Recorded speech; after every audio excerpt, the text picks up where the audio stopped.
está começando mais um Saúde é Vida ao vivo aqui na programação da TV Câmara Campinas e hoje nós vamos falar sobre as doenças respiratórias. Elas são responsáveis por causar grandes complicações e incômodos à saúde do paciente. As doenças respiratórias podem atingir tanto as vias aéreas inferiores, como os pulmões, quanto as superiores, como o nariz e a garganta. Por atacar um aparelho tão importante para a saúde humana, esse é um assunto que merece toda a nossa atenção, sobretudo para evitar quadros graves. Por isso, quem vai trazer todas as informações sobre esse tema é a Michele Andreatta. Ela é médica pneumologista de uma empresa especializada em home care, pós-graduada em cuidados paliativos pelo Albert Einstein. Michele, muito obrigada pela sua participação ao vivo aqui no nosso programa no Saúde é Vida. Obrigada pela sua disposição em atender aqui a nossa equipe. É sempre um prazer estar aqui e estou sempre à disposição para tirar as dúvidas. Michele, só um pouquinho que antes eu tenho um recado aqui para o pessoal de casa. Você pode participar do nosso Saúde é Vida mandando perguntas para o nosso WhatsApp. O DDD é 19, o número é 978293776. Ele já está aí na sua tela, junto com o QR Code para você acessar também pelo celular. Michele, agora vamos começar aqui a nossa conversa, nosso bate-papo. Primeiro de tudo, né, Michele, vamos explicar um pouquinho para o pessoal que está em casa, nos acompanhando nesse momento, qual que é o conceito de doenças respiratórias, né? O que define essas doenças? As doenças respiratórias são todas aquelas doenças que envolvem, de alguma forma, o aparelho respiratório. Seja ele o nariz, a garganta, a traqueia, os pulmões, pleura, enfim, todo o arcabouço ali que envolve a troca gasosa e a entrada e saída de ar. E com ela vem inúmeras doenças, doenças infecciosas e não infecciosas. Por exemplo, infecciosa, acho que que a gente mais lembra foi a pandemia, que veio aí com a Covid, e as pessoas tinham uma pneumonia muito grave. E a mais comum, posso te falar que a crônica, né, que é aquela não infecciosa, seria a asma. Michele, falando mais sobre essas doenças respiratórias, você falou um pouquinho da asma, também falou da Covid, né, que foi aí a pandemia. Quais seriam as outras principais doenças que afetam tanto o pulmão quanto também as vias respiratórias superiores, né?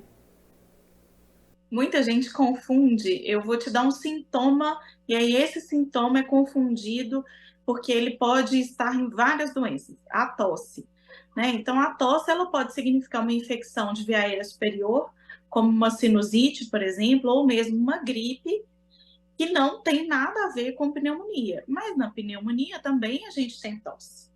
Então, eu acho que tosse é sempre um fator confundidor dessas doenças.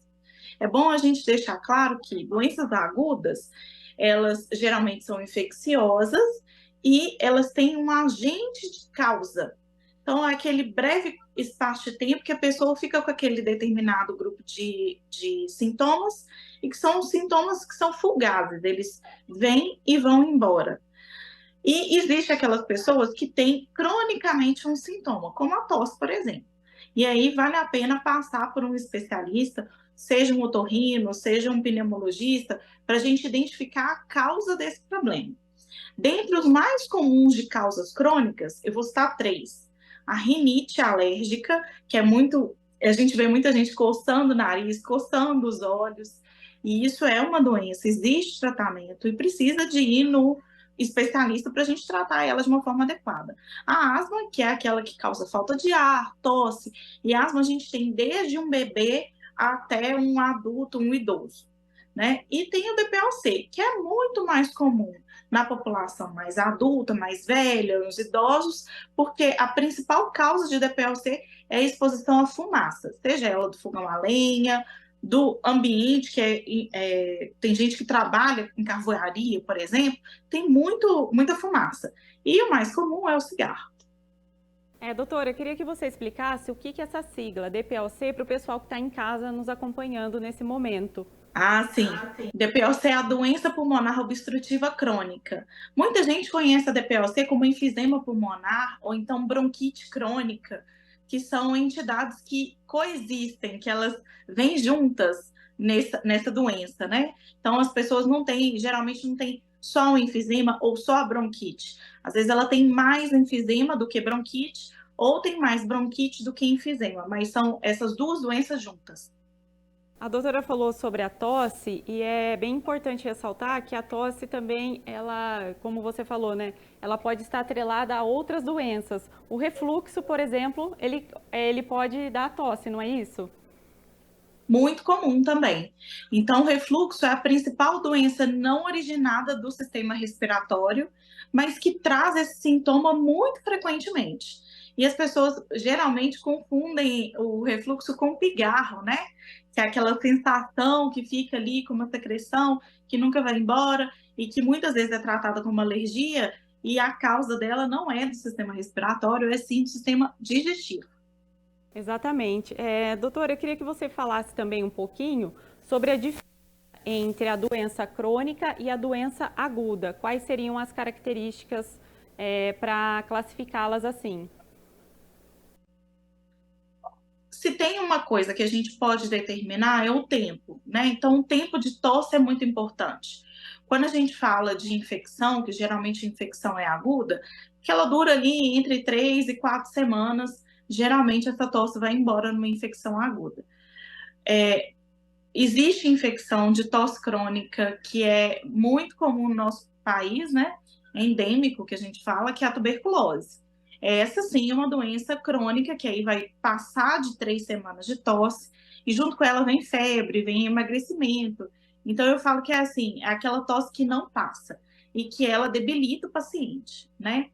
Mas tirando essa parte da tosse crônica ser da tuberculose, geralmente tosse crônica é acima de 4 semanas, vamos falar aí até 8 semanas, acima de 8 semanas já é sim uma tosse crônica, e aí precisa ser investigada a causa dessa tosse, porque pode ser doença autoimune, doenças infecciosas, como a tuberculose, dentre outras causas. Como eu falei, às vezes a pessoa está exposta aí a um agente causador de DPOC, né, de doença pulmonar obstrutiva crônica, e nem se dá, nem tem conhecimento sobre isso. Agora, doutora, existem doenças respiratórias que elas podem se manifestar aí com mais frequência, dependendo da época do ano? Por exemplo, no verão, no inverno, no outono? Com certeza. Quando a gente tem as inversões térmicas, geralmente elas vêm acompanhadas aí de doenças respiratórias. Tanto aquelas doenças crônicas que ficam mais, a gente fala de mais atacada, né? Vem aquela exacerbação ou aquela crise de asma, por exemplo. Nessas inversões térmicas, que há uma labilidade muito grande, muitas vezes a gente não tem tanto controle do ambiente, de uma hora para outra começa a chover e aí mofa uma parede, por exemplo. E aí vem aí uma crise de asma. Então, tem essas doenças que são sazonais e tem aquelas doenças infecciosas que por causa de cultura, de hábitos que a gente muda, elas vêm junto também. Por exemplo, na época do verão para o inverno, quando ocorre essa mudança de clima, as pessoas fecham a casa e se aglomeram, e aí torna-se mais fácil a transmissão de vírus e bactérias. Né? Então, nessa fase também, a gente tem um aumento de doenças infecciosas. E para aqueles pacientes que já têm doenças crônicas do aparelho respiratório, essas doenças às vezes vêm com uma carga a mais. Então, elas ficam mais graves. E aí, esses pacientes nos deixam bastante preocupados, porque são os pacientes que geralmente vão internar e vão ficar ali mais tempo no hospital. Doutora, no caso da rinite, a sinusite, essas doenças que já são crônicas, elas são determinadas geneticamente ou é o ambiente que a pessoa está ali, algum hábito que faz com que ela desenvolva esse tipo de doença? Geralmente ela é multifatorial. Tem sim uma carga genética, né? principalmente aqueles pacientes que são atópicos, que têm a rinite associada à asma, e aí esse tipo de paciente, geralmente, ele tem um histórico familiar favorável a esse tipo de alergia, que é a alergia respiratória. E tem também aqueles pacientes que ficam muito expostos. Então, por exemplo, eu não tenho alergia respiratória, mas algumas coisas são de senso comum, né? A maioria das pessoas tem uma reação com determinada exposição.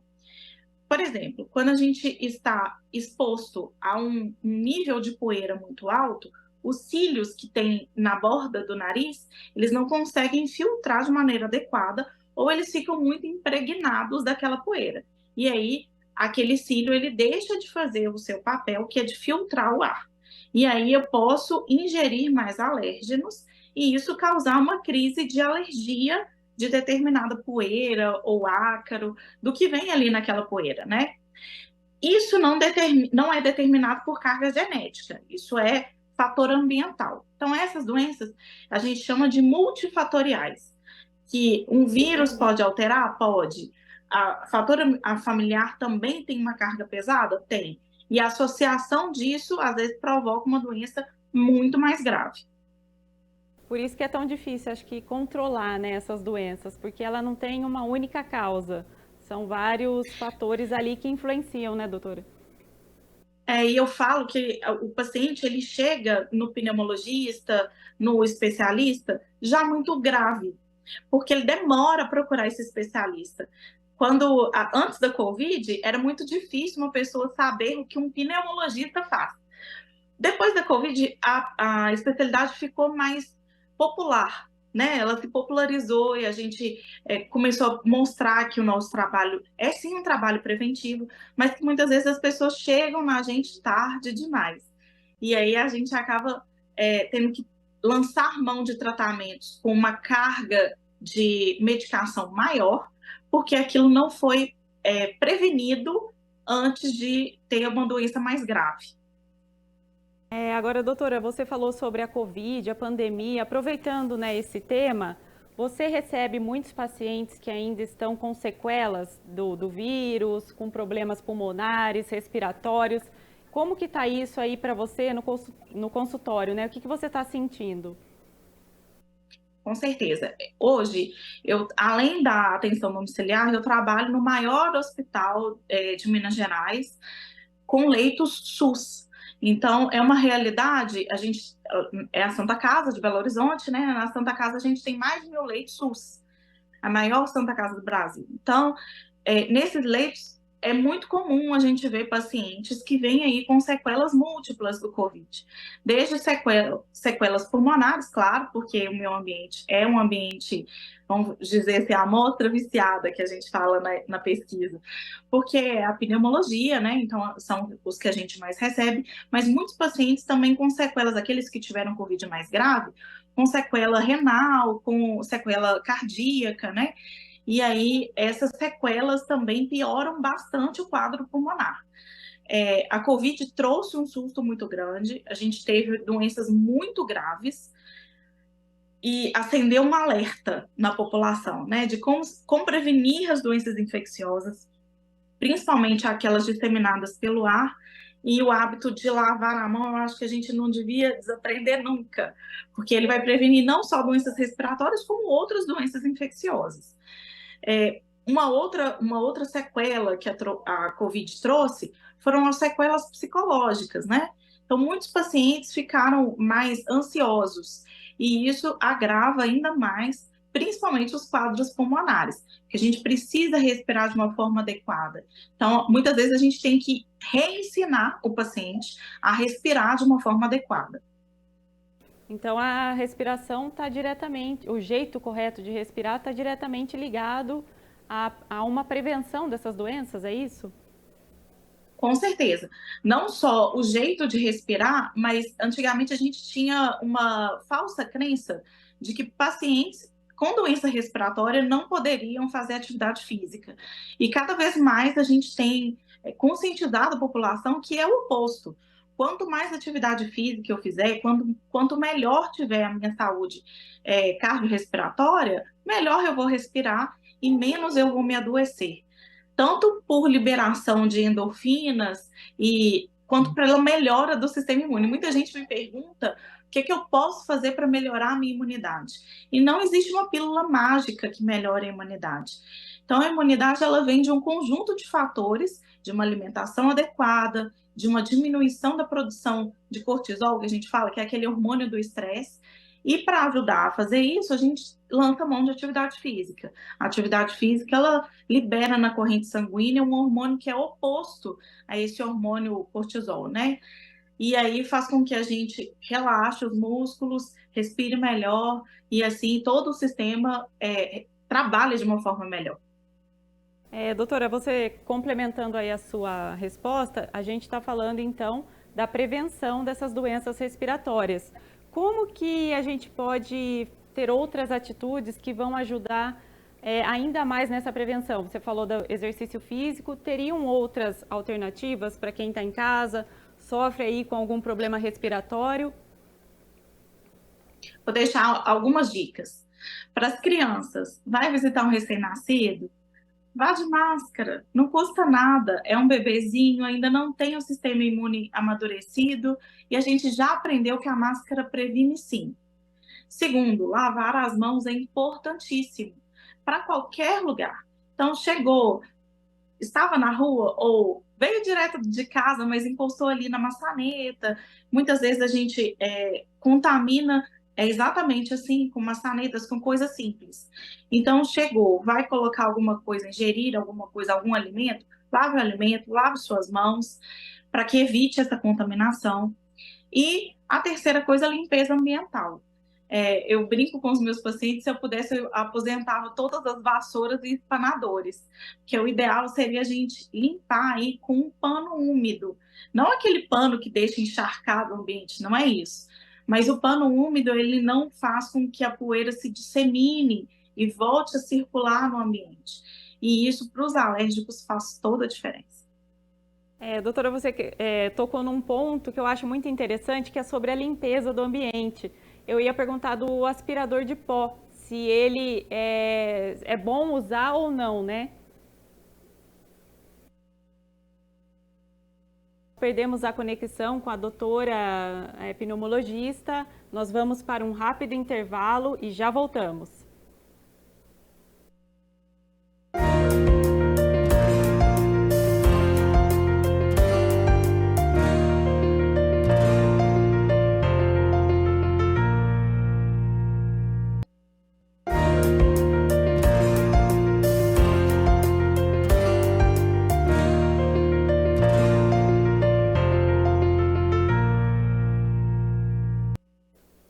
Olá, nós estamos de volta aqui com o Saúde à Vida. Nós tivemos um pequeno problema de conexão com a doutora Michele, mas ela já está aqui de volta na tela aqui conosco, doutora. Vamos retomar então a pergunta, né?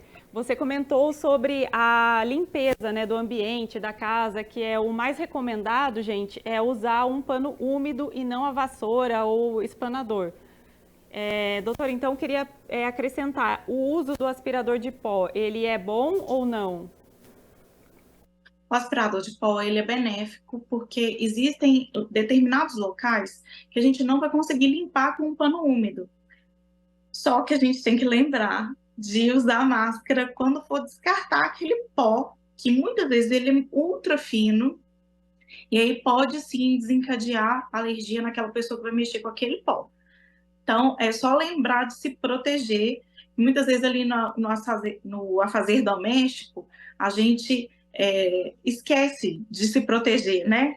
Então, vai usar um produto mais corrosivo, a gente poucas vezes lembra de proteger as mãos com luvas, né? Da mesma forma, seria aí com as doenças respiratórias. Então, vai descartar ali, vai limpar o filtro do aspirador ou trocar aquele compartimento. Muitos aspiradores têm um compartimento que não precisa ser jogado fora, né? Pode ser reutilizado. Então, quando for limpar esse filtro, lembrar de usar uma máscara para se proteger. E doutora, quais seriam aí os outros cuidados também que as pessoas deveriam ter para prevenir essas doenças? A gente já falou de máscara, álcool gel, lavar as mãos, usar um pano úmido. Teriam outras medidas também? Nas épocas em que o tempo fica mais seco, eu costumo recomendar um umidificador de ambiente, que não deve ser usado 24 horas por dia.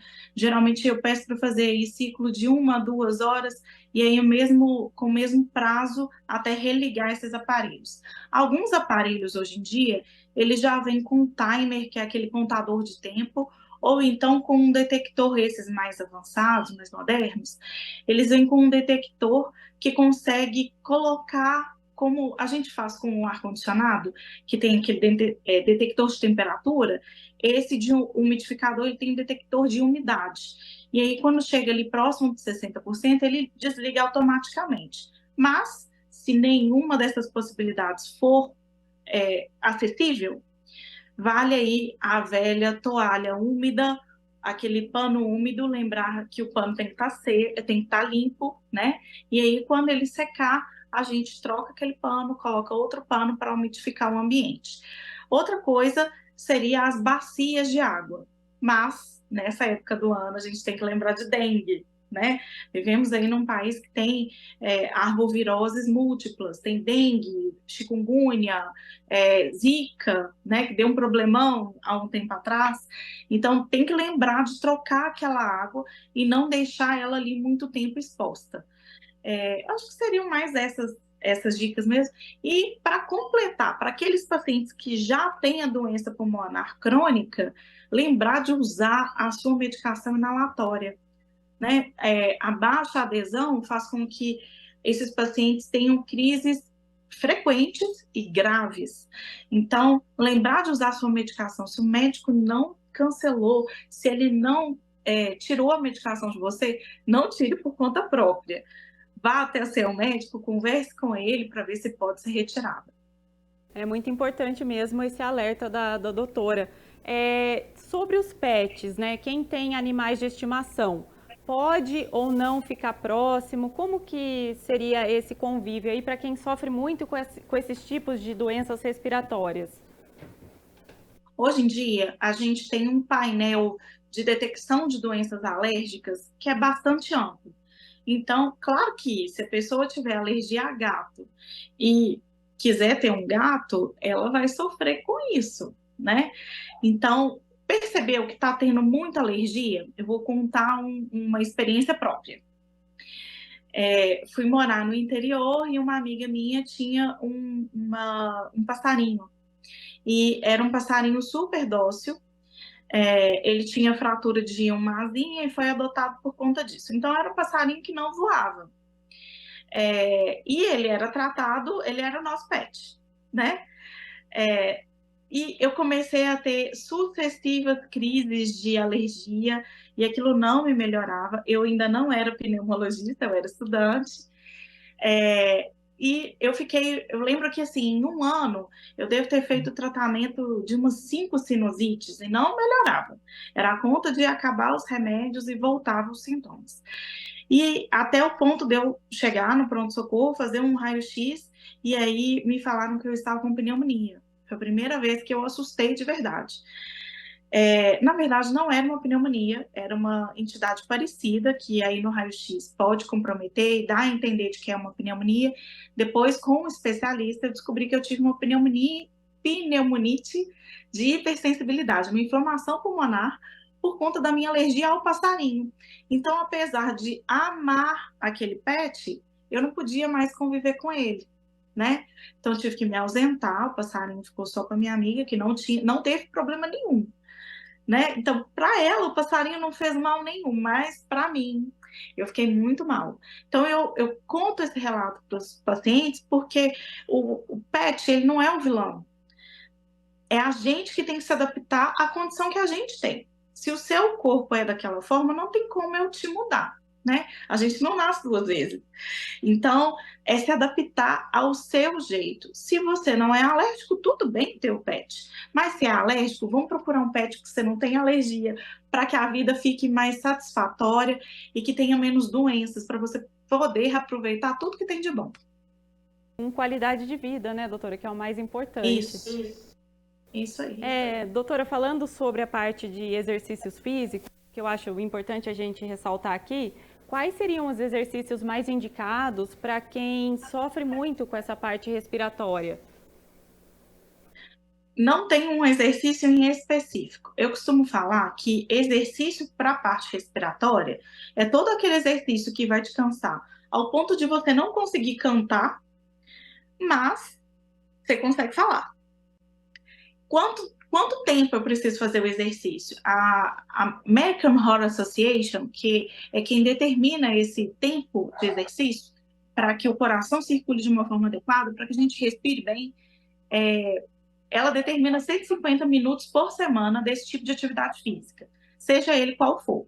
A gente sabe que aqueles exercícios realizados debaixo d'água, que envolvem controle da respiração, então a natação, ela é muito difundida para aqueles pacientes que têm doença pulmonar, porque eu consigo controlar a respiração mesmo estando em atividade física, né? E aí isso coordena, faz com que eu controle melhor o jeito de respirar. Outra atividade física que pode ajudar muito é o Pilates. Para aqueles pacientes que não conseguem, por vários motivos, ter acesso a essa atividade debaixo d'água, o Pilates ele também tem essa consciência corporal de respirar e faz com que você tenha esse controle. Mas aqueles pacientes que já estão adaptados ali ao Pilates, à natação, em nada perdem para aqueles que fazem outras modalidades, como futebol, corrida, crossfit, qualquer delas. Tudo é válido, Importante então, fazer né? atividade. Exatamente, importante é se manter ativo e também melhorar outros pontos, como alimentação, esses cuidados preventivos, não é mesmo, doutora? Isso. É o conjunto. É o conjunto de tudo. A doutora Michele vai continuar aqui conosco, porque no próximo bloco o tema será sobre as doenças respiratórias e o tabagismo. Agora são 3 horas e 35 minutos, nós vamos para um rápido intervalo e já voltamos.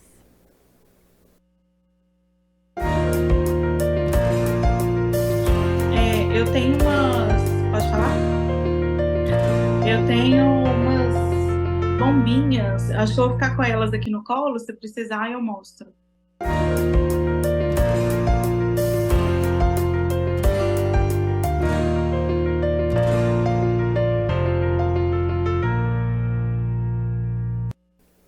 No programa de hoje nós estamos falando sobre as doenças respiratórias e a gente sabe que o tabagismo está diretamente ligado a esses problemas, além de muitos outros. O cigarro eletrônico, por exemplo, também é conhecido como vape. Ele virou febre entre os jovens e o número de usuários já quase quadruplicou no Brasil. E especialistas alertam a todo momento que o dispositivo deixa a saúde do usuário exposta a perigos que vão desde o pulmão até o sistema cardiovascular. Eu continuo aqui com a doutora Michele, pneumologista. Doutora, esse é um assunto realmente que é muito importante, né? A gente fazer esse alerta aqui para o pessoal de casa, não é mesmo?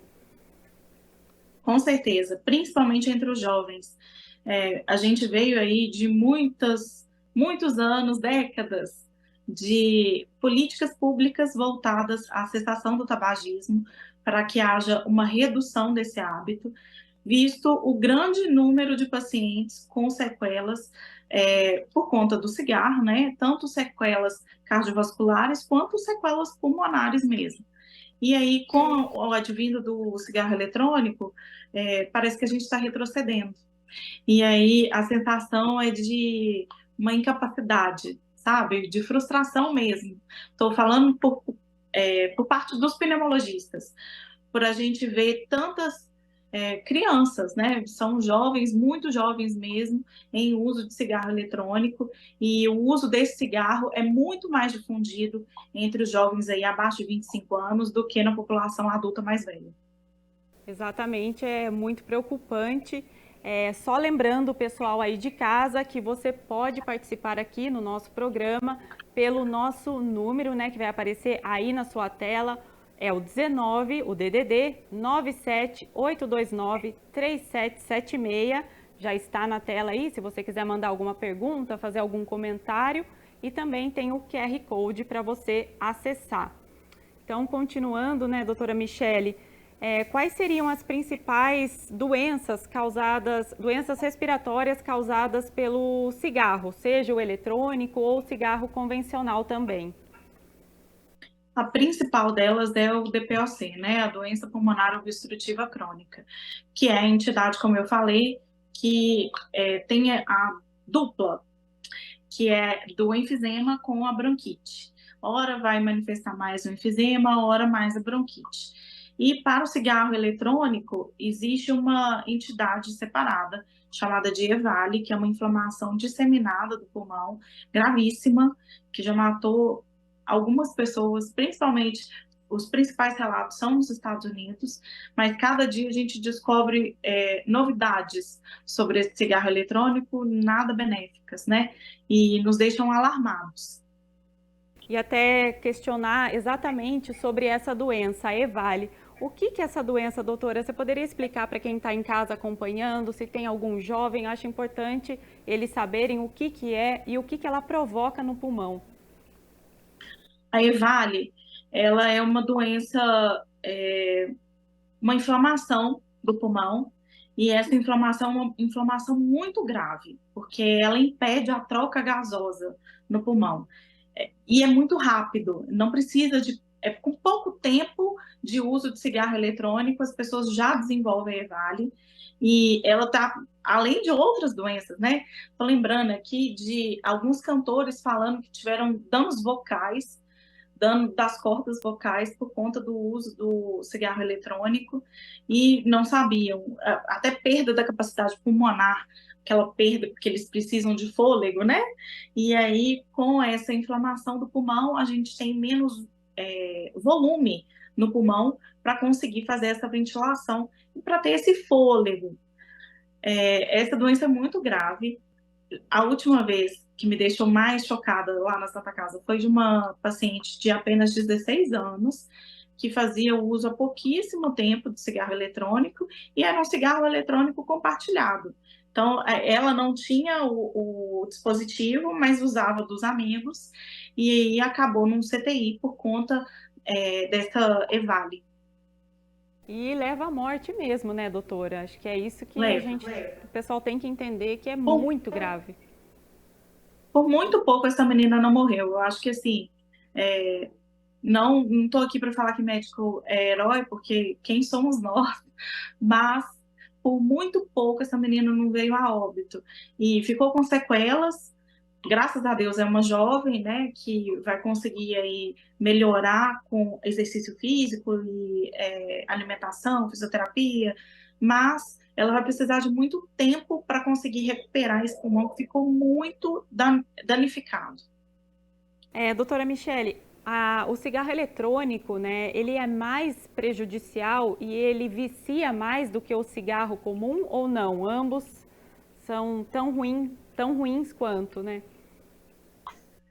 Todo tipo de cigarro é ruim, seja ele cigarro branco, o cigarro de palha, narguilé, cigarro eletrônico, qualquer desses dispositivos de queima de tabaco e de nicotina, eles são danosos ao sistema cardiovascular e cardiorrespiratório. Cardiovascular porque eles trazem ali a nicotina, ela faz uma vasoconstricção, e essa vasoconstricção, que é o vaso ficar mais apertado, dando menos espaço para que o sangue circule, ele traz diversas alterações, tanto no coração quanto no pulmão. Além de alterar, por exemplo, o sistema nervoso. Em algumas situações, pode sim alterar o sistema nervoso. Então, o cigarro em si, ele já é muito ruim.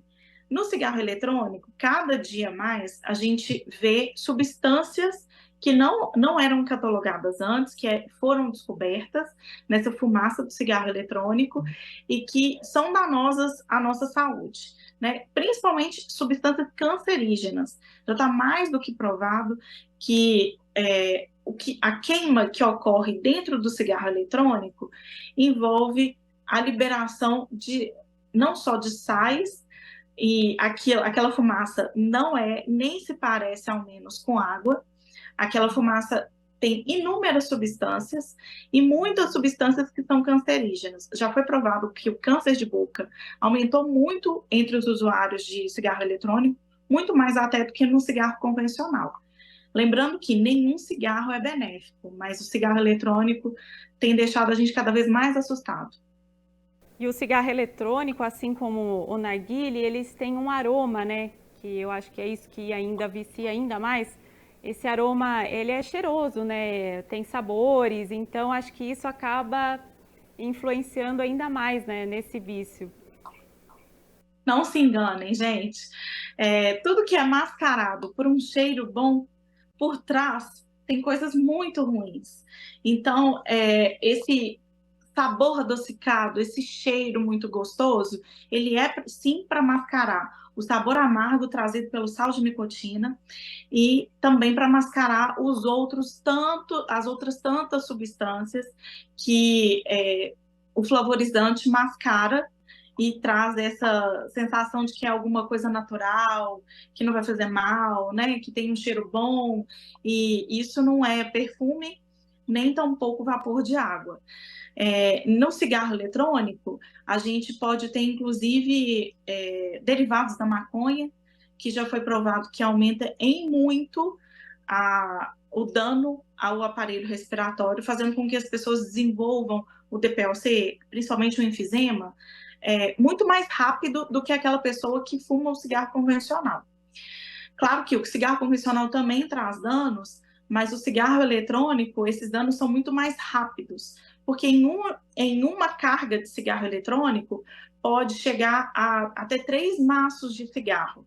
E muitas vezes a gente vê aí a moçada jovem consumindo uma carga em uma noitada, né? Uma saída. Isso é muito grave, porque aí a quantidade de nicotina, que é o que faz a gente se tornar dependente daquele cigarro, a carga é elevadíssima, né? São 60 miligramas. Isso quando a gente consegue contabilizar. Porque como ele não é regulamentado aqui no Brasil, isso é uma estimativa. Tem cigarros que pode ter até mais do que isso. Exatamente, doutora. Numa pesquisa rápida, eu vi que a Organização Mundial da Saúde, a OMS, estimou que apenas 1 hora de uso do narguilé equivale a tragar 100 cigarros. Então, olha como que é um número absurdo, né? Tem um estudo que ele fala que, dependendo do narguilé, em uma única tragada, seria o equivalente de 3 a 5 cigarros, dependendo do cigarro que você está mensurando, né? Então, é muito grave. Em uma única tragada, você fumar 3 cigarros. Eu acho, assim, inconcebível. E quanto tempo a pessoa teria aí, né, usando o cigarro convencional, o cigarro eletrônico, até mesmo o narguilé, quanto tempo de uso aí para ela começar já a sentir esses efeitos respiratórios no pulmão? Isso vai depender muito da pessoa e do que ela está fumando. Porque no narguilé a gente pode fumar não só o tabaco, como outras substâncias. Dependendo da substância, essa sensação de falta de ar, de sintomas respiratórios, elas podem vir muito antes. E lembra que eu falei que, às vezes, o que me traz alergia não traz alergia ao outro. Então, não é porque seu colega, seu amigo, fumou durante anos, tem 90 anos, e não tem a doença estabelecida, que você não vai ter. Julgar, eu falo que é uma roleta russa, né? Você não sabe o que vai ter e se dispõe a ficar exposto àquele sabidamente que vai te trazer um dano. O cigarro eletrônico tem aí alguns relatos já na literatura de uso de poucos contatos, vamos dizer assim, 2, 3 contatos, e a pessoa já desencadear algumas crises. geralmente são relacionadas a alergias, mas tem também aquelas doenças autoimunes que podem ser desencadeadas por esse hábito, né? Então, algumas doenças podem vir a se manifestar por conta do uso desse tipo de substância, porque são substâncias que são cancerígenas e altamente, elas liberam muitos radicais livres na nossa circulação. E os radicais livres, eles são responsáveis pela degradação das estruturas que protegem o nosso DNA de ter danos. Então, a gente não está falando só de câncer, eu estou falando também de doenças autoimunes. E eu acho que às vezes as pessoas não têm muito essa noção. São doenças que vão permanecer na pessoa para o resto da vida. E que não há um tratamento curativo, é só um controle.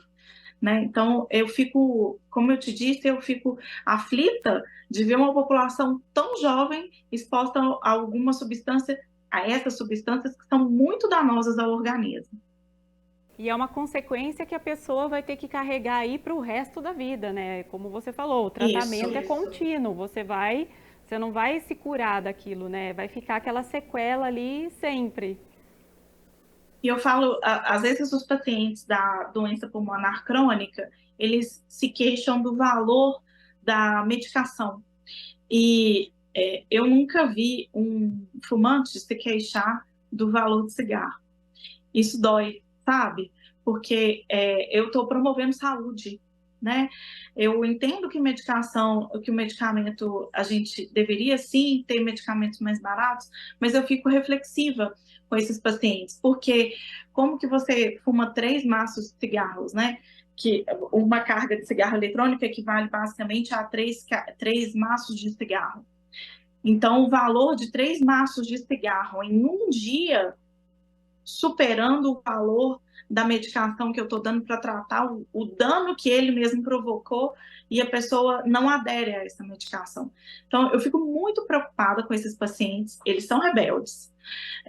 Geralmente, o vício da nicotina, ele é multifatorial e ele exige uma equipe multidisciplinar para ser controlado, até que o paciente consiga se ver livre daquele hábito. Doutora, a gente recebeu uma pergunta aqui, mas a pessoa não se identificou, que dizendo assim, que ela usa o cigarro eletrônico, mas que ele não é prejudicial porque o segredo é não tragar. O que a doutora tem para falar sobre isso? Ai, gente, essa história de não tragar já passou. É como se eu falasse assim, anticoncepcional tem 100% de eficácia. Não, não é assim, a gente sabe que não é.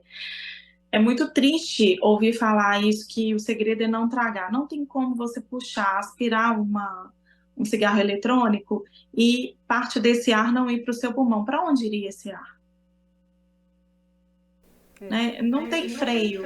É diferente de quando você mastiga uma comida e consegue cuspir e não engolir, né? Respirar é vital. Você não consegue controlar e você não precisa pensar para fazer isso. Então, não caia nessa história de que é só não tragar. Não tem como. Parte disso vai para o pulmão, não tem outra via. Exato. Só mais uma, posso? Estou pensando aqui Claro, numa outra coisa. claro, fica à vontade.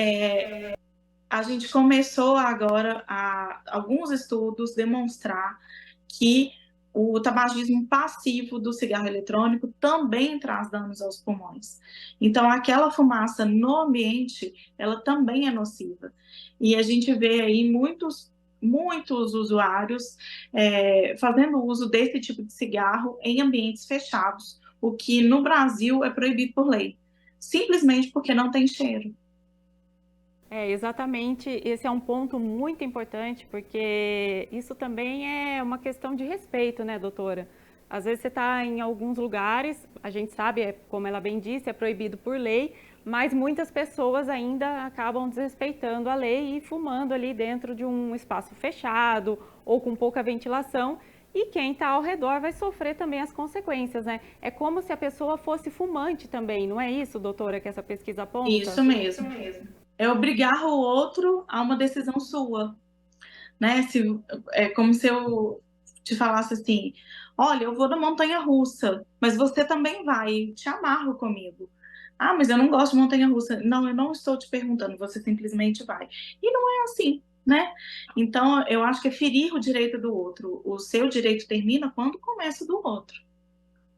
Doutora, você está com um kit aí de bombinhas, né? Eu queria que você explicasse para a gente como que é o uso correto dessas bombinhas, e para que cada uma delas é utilizada, né?